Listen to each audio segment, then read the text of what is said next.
Assalamualaikum warahmatullahi wabarakatuh. Kami dari kelompok PPL SMA Negeri 4 Sumbar Keberbakat Olahraga yang beranggotakan 1. Anessa Alfidril, 2. Asri Maida Ayudi, 3. Ego Aprianto, 4. Fioni Ayu Safitri, dan yang kelima Gus Riwanti. Baiklah, di sini kami akan menjelaskan tentang pengukuran pemahaman belajar peserta didik atau asesmen. Terdapat sebuah kasus di mana menggambarkan saat ini adalah permulaan tahun ajaran baru. Anda adalah seorang wali kelas 4 SD yang memiliki anak didik usia 10 tahun bernama Diana. Wali kelas 3-nya mengeluhkan dinamika bersekolah Diana kepada Anda. Guru wali kelas tersebut mengatakan, nilai Diana jauh tertinggal dari teman-teman lainnya di kelas. Diana juga kurang baik dalam mengerjakan pekerjaan rumahnya selama masa pembelajaran jarak jauh kemarin. Bahkan, pihak wali kelas mengatakan bahwa ia khawatir dengan tuntutan yang semakin tinggi di kelas 4 di pelajaran IPA, bahasa, dan IPS yang membutuhkan banyak bacaan. Diana seringkali tidak menyelesaikan tugas-tugas yang diberikan dan ulangannya menunjukkan nilai buruk. Namun demikian, ketika materi tugas dan ulangan tersebut diulangi secara lisan dan individual, Diana dapat menjawabnya dengan baik.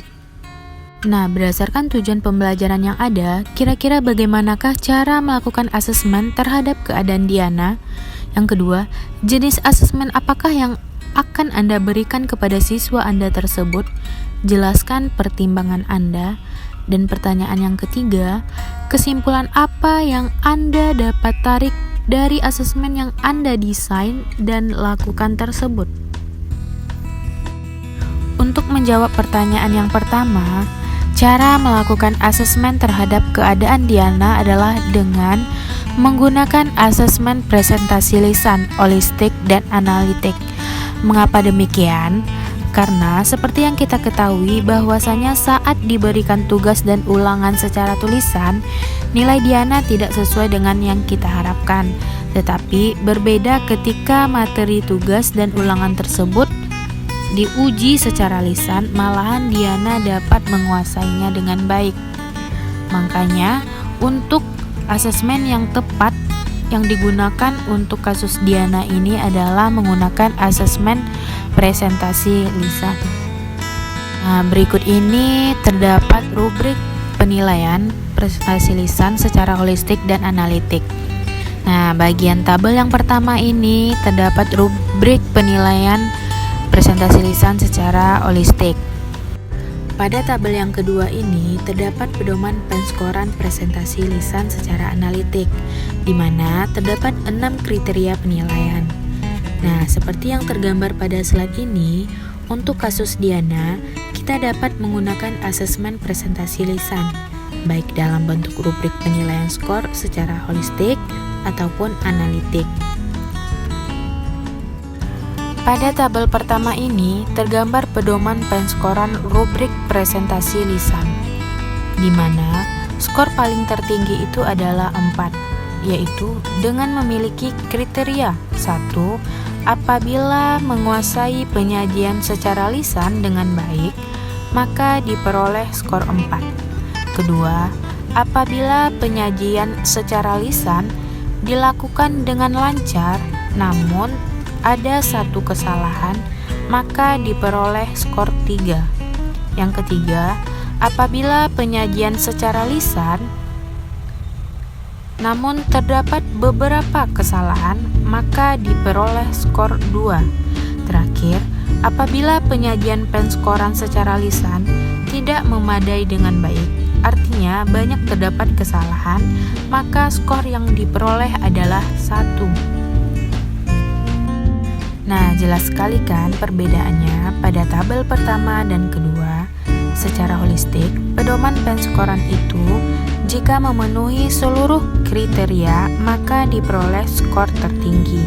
Begitupun sebaliknya, jika ada salah satu kriteria tidak dipenuhi dengan baik, maka skor yang diperoleh akan berkurang juga. Untuk jawaban atas pertanyaan yang kedua adalah Jenis asesmen yang diberikan kepada siswa ialah asesmen presentasi lisan.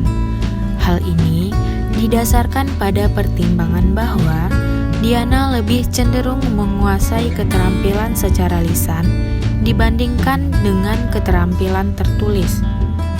Terbukti saat diberikan tugas dan ulangan secara tulisan, nilai Diana tidak sesuai dengan yang diharapkan, tetapi berbeda ketika materi tugas dan ulangan tersebut diberikan secara lisan, malahan Diana dapat menjawabnya dengan baik dan benar. Untuk jawaban atas pertanyaan yang ketiga, simpulan yang dapat ditarik atas kasus Diana adalah untuk merencanakan sebuah asesmen, kita harus menyesuaikannya dengan karakter peserta didik. Peserta didik yang terampil dalam bidang lisan, maka kita dapat menggunakan asesmen presentasi lisan. Jika peserta didik terampil dalam bidang tulisan, maka asesmen yang kita gunakan adalah unjuk kerja untuk keterampilan menulis. Baiklah, mungkin hanya itu yang dapat kami sampaikan dalam pengukuran pemahaman belajar peserta didik atau asesmen, khususnya dalam kasus Diana. Terima kasih atas segala perhatian, mohon maaf atas segala kekurangan. Wassalamualaikum warahmatullahi wabarakatuh.